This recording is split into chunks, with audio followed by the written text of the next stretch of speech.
بسم اللہ الرحمن الرحیم. السلام علیکم. پاکستان اسٹڈی کارنر میں آپ سب کو خوش آمدید کہتا ہوں. آج کا ٹاپک ہے بالکن وارز یا بلکان کی جنگیں. 1912 اور 13 میں لڑی جانے والی دو بلکان کی جنگیں، ان کے اعداد و شمار، نتائج اور بلکان کا تعارف اس لیکچر میں پیش کیا جائے گا. لیکچر شروع کرنے سے پہلے آپ سب سے گزارش ہے کہ پاکستان اسٹڈیز کارنر کے اس چینل کو آپ لائک کریں، سبسکرائب بھی کریں اور آگے شیئر بھی کریں تاکہ یہ معلومات فردر آگے پہنچ سکے. سب سے پہلے ہوگا انٹروڈکشن بالکن کا. The word Balkan used by a German geographer for the first time in 808. After that, Balkan is also the name of mountain range in Bulgaria. The Balkan mountain range stretches the whole Bulgaria to Serbian border. Or Balkan is an island or peninsula covered by water through its whole side. In the southeast of Europe, the Balkan region is covered by Adriatic Sea, Aegean Sea, Ionian Sea, and Black Sea. The region in southeast of Europe is known as Balkan. The highest point of Balkan region is Mount Musala with the height of 2,925 meter. بالکن کا سب سے پہلے آپ کے سامنے تعارف پیش کیا گیا کہ بالکن کا لفظ سب سے پہلی دفعہ 1808 میں ایک جرمن جیوگرافر نے استعمال کیا. اس کے علاوہ بالکن ایک پہاڑی سلسلے کا نام بھی ہے جو کہ بلغاریہ میں شامل ہے اور بلغاریہ سے سربیا تک کا جو بارڈر ہے وہاں تک پھیلا ہوا یہ پہاڑی سلسلہ ہے جس کو بالکن کا نام دیا گیا.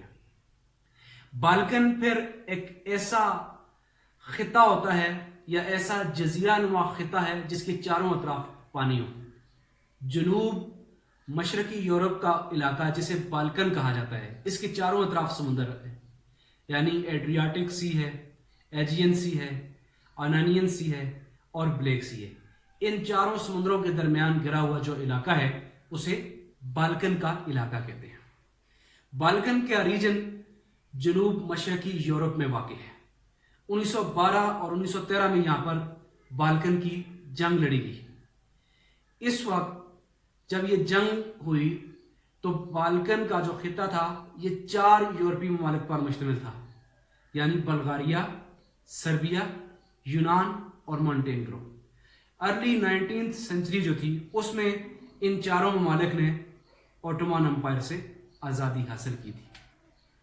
اب فرسٹ وار آف بالکن جو تھی، پہلی بلکان کی جو جنگ تھی یہ لڑی گئی 8 اکتوبر 1912 سے لے کر 30 مئی 1913 تک، یعنی 7 مہینے 3 ہفتے اور 1 دن تک یہ جنگ لڑی گئی. اس جنگ کی جو لوکیشن تھی، جس خطے میں یہ جنگ لڑی گئی، اس خطے کو ایڈریانوپل، سکوٹاری، کوسوو، مانسٹر، سولونیکا پروونس، ایجین آئلینڈ اور ایجین سی کے نام سے یاد کیا جاتا ہے. تو 1912 میں بالکن کے اندر کے جو 4 ممالک تھے انہوں نے مل کر ایک الائنس بنایا، ایک اتحاد بنایا. اس اتحاد کو بالکن لیگ کے نام سے یاد کیا جاتا ہے. بالکن لیگ میں بلغاریہ، گریک، مونٹینیگرو وغیرہ شامل تھے. ان 4 ممالک نے مل کر اوٹومان امپائر پر اٹیک کیا، سلطنت عثمانیہ پر. سلطنت عثمانیہ کو آسٹریا اور ہنگری کی سپورٹ بھی حاصل تھی، جبکہ بالکن میں شامل جو ممالک تھے بلغاریہ، سربیا، گریک، مونٹینیگرو، ان کو رشیا کی سپورٹ حاصل تھی. اس جنگ کا نتیجہ کیا ہوا کہ بالکن لیگ جو تھی اس کو کامیابی ملی. سلطنت عثمانیہ کو اس میں شکست کا سامنا کرنا پڑا، یعنی جنوب مشرقی یورپ کا جو علاقہ تھا سلطنت عثمانیہ کے زیر اثر جو تھا اس سے سلطنت عثمانیہ کو ہاتھ دھونا پڑے.